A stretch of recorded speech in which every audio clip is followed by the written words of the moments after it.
বন্ধুরা, এই দেখেন আর বছরের কি নিয়ে আইছে। এবার কচু লাগাইছে ও গাছারে। এই যে গেছে বারের কচু, এই যে এই কয়টা ছেলে বন্ধুরা গড়াগড়ি খাইতে লাগছে। গড়াগড়ি খাবে কেন? আজ এই কয়টারে রান্ধ শুকাইয়া এখন ছোট্ট হয়ে গেছে। এই দেখেন কি সুন্দর ছাল উঠতে যাইতে লাগছে। দেখেন সিদ্ধ করা লাগবে না। কিছু কিছু জিনিস আছে যা ধুয়ে দিলে পর, পুরান হইলে পর খাইতেও ভালো লাগে আর রাঁধতেও ভালো লাগে। এই যেরকম আলু শুদ্ধ হয়ে যাবে, দোতরা দিয়ে যাবে, সেই আলুটা খাইয়ে দেখবেন যে সেটা খাইতে কত স্বাদ।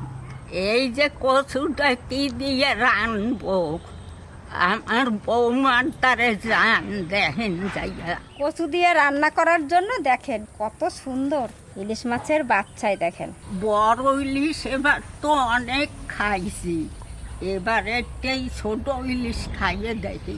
বন্ধুরা, কচু আমার দাঁড়াইতেই সালান হয়ে গেছে প্রায়। এই কচুটার কিন্তু স্বাদ, দারুণ স্বাদ। এই যদি কাইল আমারে দেতা আঁকতে চাইতাম সেই সময় আমি আঁকতে ছালাইয়ে লইয়া আসতাম, কচু ছালানো যাইতো।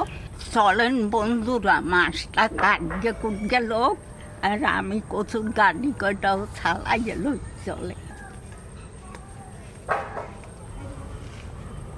এ বাগানে বেশি লঙ্কা নাই, ওই যে কয়টা আছে সেই কয়টা তুলকে নিয়ে জাল করে রাখবো।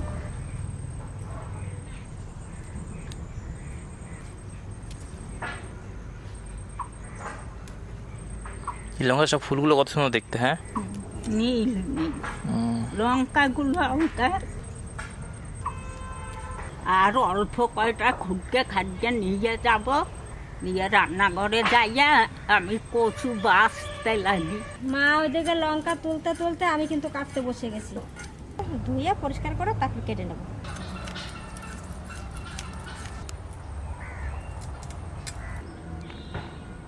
বডি লাগবে না বন্ধুরা, তাই ছালাবো।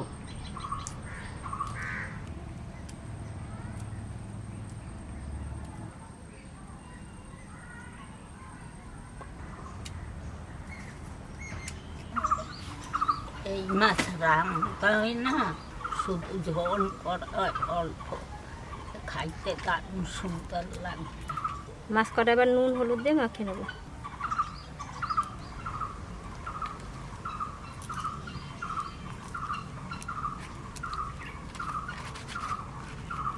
বৌমা বললো, মা মাথা কয়টা আমার দাও, অন্য একটা তরকারি রান্না করবো। আমি নিয়ে নাও, মাছ কটায় আমাদের সবার এক এক পিস হয়ে যাবে। ওই দিয়ে আসলাম। অনেক বড় মাছ না? হ্যাঁ, অনেক বড়। ওই যে বাড়ি কথা টের পাওয়া যাইতে লাগছে, ওই জন্যই তো আমি তাড়াতাড়ি করি। ওর ভালো লাগে না, কি বলছিস? আইছে এবার টানতে টানতে নিয়ে যাবে আমাদের।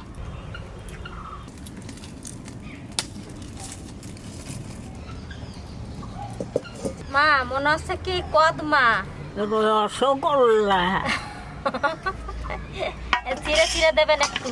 এই দেখেন একদম কদমার মতন লাগছে না, দেখেন।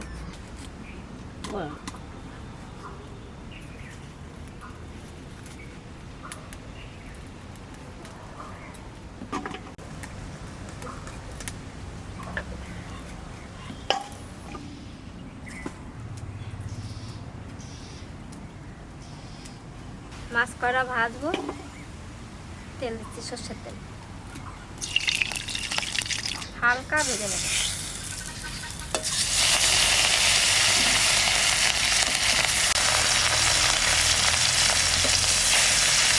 একসঙ্গে হয়ে যাবে সব।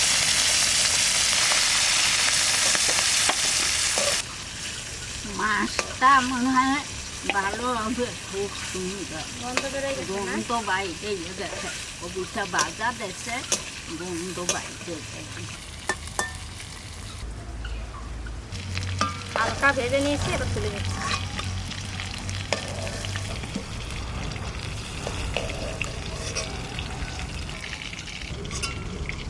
পাশ থেকে ছিঁড়ে ছিঁড়ে দিচ্ছে যাতে নুন লঙ্কা ঢোকে, তার জন্য। এবার পরিষ্কার করে ধুয়ে নেবো, এরকম গোটাই থাকবে। শুধু নুন লঙ্কা, ইলিশ মাছের স্বাদটাও যেন ঢোকে। ভালো করে চটকে চটকে জল পাল্টে পাল্টে ধুয়ে নেবো।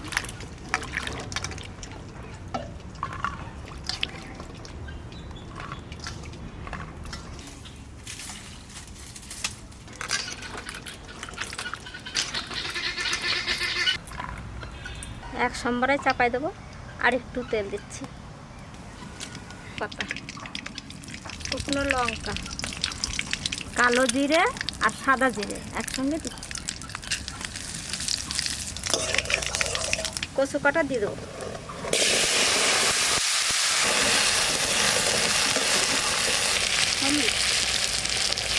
পরিমাণ মতন লবণ,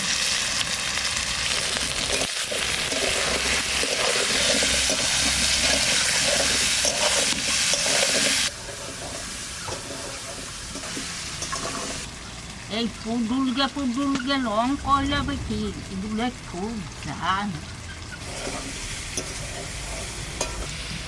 কাঁচা লঙ্কা আর কচুর তরকারি লাল না হলে ভালো লাগে।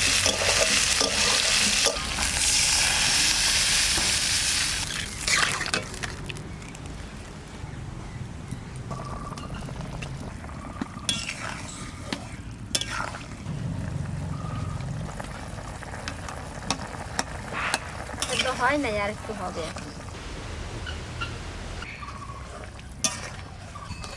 কচু গলে গেছে, দেখেন এই যে কচু গলে গেছে। একটু ঘাটাই নেই, মাছ দিলে তো আর ঘাটানো যাবে না।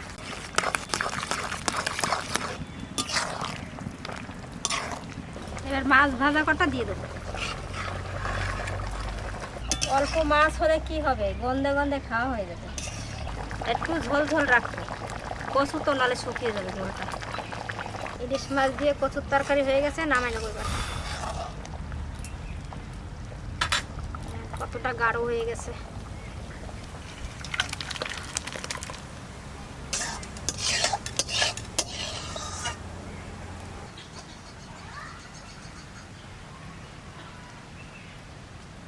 দারুণ লাগছে, দারুণ সেন্ট আসছে একটা। খুব সুন্দর গন্ধ বেরোচ্ছে।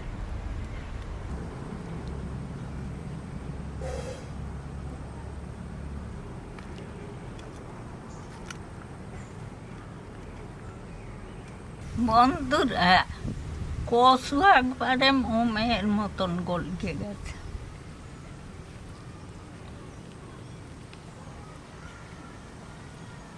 ভালো হয়েছে, জাল হয়েছে।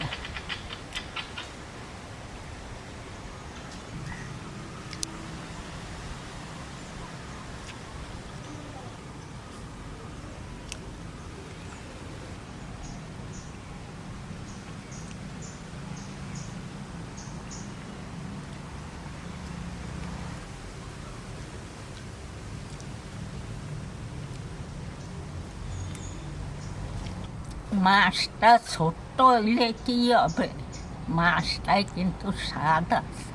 এই গাড়ি দিয়ে মাছটা দিয়ে ভালোই লাগছে।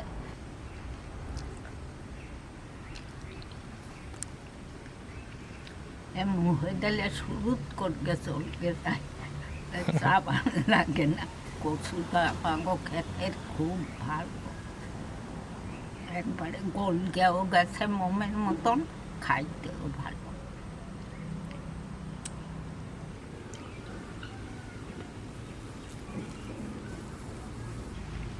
আর এই যে ইলিশ মাছের মাথা দিয়া নাতি বউ কচুর লতি রাঁধছে, তা একটু খাইয়ে দেখি কেমন হয়েছে।